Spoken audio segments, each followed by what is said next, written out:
Assalamualaikum warahmatullahi wabarakatuh. Perkenalkan, nama saya Eliana Safitri, NIM 7211419191 dari Rombel Akuntansi Internasional 2019 akan mempresentasikan bab mengenai pengembangan sistem untuk mata kuliah Sistem Informasi Manajemen.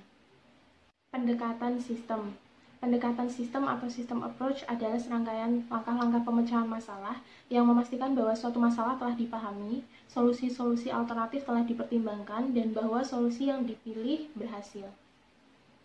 Selanjutnya, urutan-urutan langkah. Terdapat 3 tahapan. Yang pertama, upaya persiapan. Langkah pertama, melihat perusahaan sebagai suatu sistem. Langkah kedua, mengenal sistem lingkungan. Langkah ketiga, mengidentifikasikan subsistem perusahaan.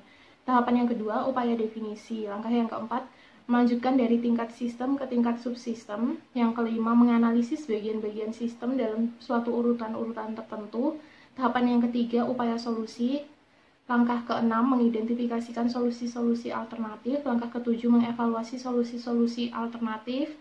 Langkah yang ke-8, memilih solusi terbaik. Yang ke-9, mengimplementasikan solusi. Dan yang ke-10, menindaklanjuti untuk memastikan bahwa solusi tersebut efektif.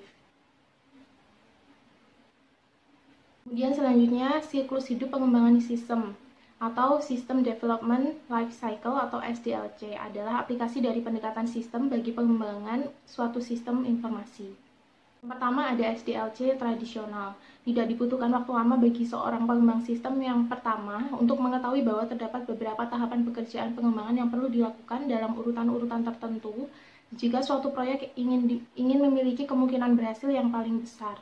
Tahapan-tahapan tersebut adalah yang pertama perencanaan, yang kedua analisis, ketiga desain, keempat implementasi, dan yang kelima penggunaan. 2. Ada prototyping. Dalam penerapannya pada pengembangan sistem, prototipe adalah satu versi dari sebuah sistem potensial yang memberikan ide bagi para pengembang dan calon pengguna. Bagaimana sistem akan berfungsi dalam bentuk yang telah selesai, dan prosesnya ini disebut dengan prototyping. Terdapat 2 jenis prototipe, yaitu yang pertama ada prototipe evolusioner dan persyaratan. Prototipe evolusioner atau evolutionary prototype terus-menerus disempurnakan sampai memiliki seluruh fungsionalitas yang dibutuhkan pengguna dari sistem yang baru. 4 langkah pembuatan dari prototipe ini adalah yang pertama mengidentifikasi kebutuhan pengguna, yang kedua membuat satu prototipe, yang ketiga menentukan apakah prototipe dapat diterima, dan yang terakhir menggunakan prototipe tersebut. Prototipe persyaratan sebagai satu cara untuk mendefinisikan persyaratan-persyaratan fungsional dari sistem baru ketika pengguna tidak mampu mengungkapkan dengan jelas apa yang mereka inginkan. Langkah pembuatan dari prototipe ini, 3 langkah pertama sama dengan langkah dalam membuat prototipe evolusioner. Dan langkah selanjutnya adalah yang keempat, membuat kode sistem baru. Yang kelima, menguji sistem baru. Yang keenam, menetapkan apakah sistem yang baru dapat diterima. Dan yang ketujuh, membuat sistem baru menjadi sistem produksi. Kemudian selanjutnya, daya tarik prototyping. Yang pertama, membaiknya komunikasi antara pengembang dan pengguna. Yang kedua, pengembang dapat melakukan pekerjaan yang lebih baik dalam menentukan kebutuhan pengguna. Yang ketiga, pengguna memainkan peranan yang lebih aktif dalam pengembangan sistem. Yang keempat, pengembang dan pengguna menghabiskan waktu dan usaha yang lebih sedikit dalam mengembangkan sistem. Yang kelima, implementasi menjadi jauh lebih mudah karena pengguna tahu apa yang diharapkannya. Kemudian juga terdapat potensi kesulitan dari prototyping. Yang pertama, terburu-buru dalam menyerahkan prototipe yang dapat menyebabkan diambilnya jalan pintas dalam definisi masalah, evaluasi alternatif, dan dokumentasi. Jalan pintas ini akan menciptakan usaha-usaha yang cepat dan kotor. Kemudian yang kedua, pengguna dapat terlalu bergembira dengan prototipe yang diberikan yang mengarah pada ekspektasi yang tidak realistis sehubungan dengan sistem produksinya nanti. Kemudian yang ketiga, prototipe evolusioner bisa jadi tidak terlalu efisien. Dan yang keempat, antarmuka komputer manusia yang diberikan oleh beberapa alat prototyping tertentu kemungkinan tidak mencerminkan teknik-teknik desain yang baik. Jadi selanjutnya ada pengembangan aplikasi cepat. Istilah RAD atau Rapid Application Development atau pengembangan aplikasi cepat diperkenalkan oleh konsultan komputer dan penulis James Martin. RAD adalah kumpulan strategi, metodologi, dan alat terintegrasi yang ada dalam satu kerangka kerja yang disebut rekayasa informasi. Rekayasa informasi adalah nama yang diberikan Martin kepada keseluruhan pendekatan pengembangan sistemnya. Unsur-unsur penting dalam RAD ada manajemen, manusia, metodologi, dan alat. Kemudian ada pengembangan berfase atau phase development adalah suatu pendekatan bagi pengembangan sistem informasi yang terdiri atas 6 tahap, yaitu pertama investigasi awal, yang kedua analisis, yang ketiga desain, yang keempat konstruksi awal, yang kelima konstruksi akhir, dan yang keenam pengujian dan pemasangan sistem. Yang selanjutnya ada desain ulang proses bisnis. Teknologi informasi mengalami kemajuan dengan sangat cepat dan organisasi perlu mengambil keuntungan dari kemajuan-kemajuan ini. Sistem meliputi sistem-sistem yang merespon data perusahaan maupun sistem-sistem yang melakukan fungsi-fungsi dasar. Manajemen seringkali menyimpulkan bahwa pendekatan-pendekatan baru hendaknya dilakukan untuk sistem-sistem seperti ini. Dengan manfaat secara penuh, kemajuan di bidang teknologi komputer modern. Proses pengerjaan ulang sistem ini disebut dengan istilah rekayasa ulang atau re-engineering, atau disebut juga dengan istilah desain ulang proses bisnis atau business process redesign atau BPR.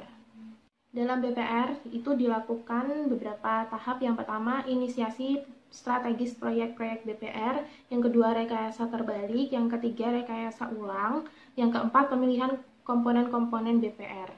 Kemudian selanjutnya menempatkan SDLC tradisional, prototyping, RAD, pengembangan berfase, dan BPR dalam perspektif. SDLC tradisional, prototyping, RAD, BPR, semuanya adalah metodologi. Semuanya adalah cara-cara yang direkomendasikan dalam mengembangkan sistem informasi. Kini perusahaan sedang memperbarui sebagian sistemnya yang sebelumnya diimplementasikan dengan menggunakan teknologi komputer yang sudah usang jika dilihat menurut standar ini. Istilah BPR digunakan untuk pendekatan yang memanfaatkan penggunaan teknologi ini sepenuhnya. Prototyping, RAD, dan pengembangan berfase dapat digunakan di dalam suatu proyek BPR untuk memenuhi kebutuhan pengguna dengan cara terbuka. Selanjutnya, alat-alat pengembangan sistem. Pendekatan sistem dan berbagai siklus hidup pengembangan sistem adalah metodologi, cara-cara yang direkomendasikan dalam memecahkan masalah-masalah sistem. Alat pemodelan proses yang populer adalah pembuatan diagram data, yang mempergunakan simbol-simbol untuk proses dan unsur-unsur lingkungan yang dihubungkan dengan panah yang menunjukkan arus data. Kemudian, yang selanjutnya ada pemodelan proses. Yang pertama, diagram arus data. Diagram arus data adalah penyajian grafis dari sebuah sistem yang mempergunakan 4 simbol untuk mengilustrasikan bagaimana data mengalir melalui proses-proses yang saling terhubung. Simbol-simbol itu adalah yang pertama unsur-unsur lingkungan, yang kedua proses, ketiga arus data, dan yang keempat penyimpanan data. Kemudian yang selanjutnya ada kasus penggunaan, adalah uraian naratif dalam bentuk kerangka dari dialog yang terjadi antara sistem primer atau program komputer dengan sistem sekunder, yaitu orang-orang yang berinteraksi dengan komputer. Kemudian kapan menggunakan diagram arus data dan kasus penggunaan? Diagram arus data dan arus penggunaan seringkali dibuat selama tahap-tahap investigasi awal dan analisis dari metodologi pengembangan berfase. Kemudian yang selanjutnya ada manajemen proyek. Yang pertama, steering committee SIM, yang menjalankan 3 fungsi utama, yaitu menciptakan kebijakan, melakukan pengendalian fiskal, dan menyelesaikan perselisihan. Kemudian yang kedua, kepemimpinan proyek. Steering committee SIM ini jarang ikut terlibat langsung dalam detail pekerjaan. Tanggung jawab itu jatuh ke tangan tim proyek. Kemudian yang ketiga, mekanisme manajemen proyek. Dari dasar dari manajemen proyek adalah rencana proyek yang dibuat selama tahap investigasi awal ketika metodologi pengembangan berfase diikuti. Kemudian yang selanjutnya, dukungan web bagi manajemen proyek. Selain sistem manajemen proyek berbasis piranti lunak seperti Microsoft Project, dukungan juga dapat diperoleh dari internet. Yang selanjutnya, mengestimasi biaya proyek. Yang pertama, input pengestimasian biaya. Kebutuhan sumber daya mencantumkan sumber daya tertentu yang akan dibutuhkan dan berapa jumlahnya. Kemudian tarif sumber daya adalah biaya per unit untuk setiap jenis sumber daya. Kemudian estimasi durasi aktivitas menyebutkan periode pekerjaan yang dibutuhkan untuk menyelesaikan aktivitas.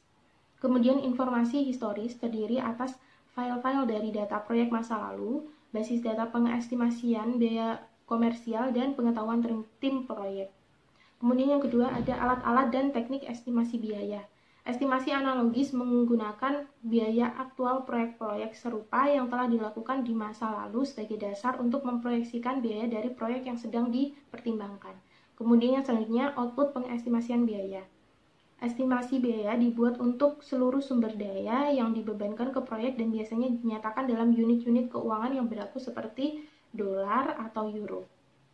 Demikian presentasi dari saya. Mohon maaf apabila ada kesalahan. Terima kasih. Wassalamualaikum warahmatullahi wabarakatuh.